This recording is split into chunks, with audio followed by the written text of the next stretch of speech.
All right, out shooting Hillbilly Ups Challenge with a custom Springfield 1911 and bullseye loads. What?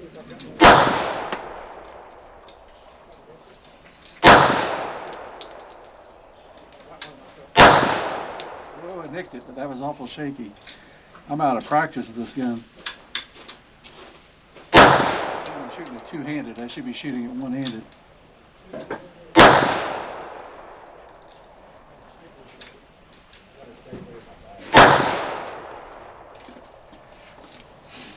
All right, that's the first 6.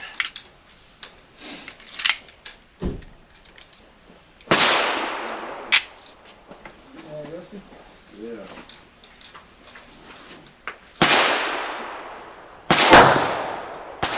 Oh, a total whiff. Boy, I really jerked that one. I'm shooting at 7 and I hit between 10 and 11. All right, now I'll shoot for 10 for real. Nicked it. Got that one. Now we're shooting our bonus. I don't know. I think I nicked it. Anyway, pretty fun, Hillbilly. It's a good challenge. Everybody get there and shoot that. It's a lot of fun.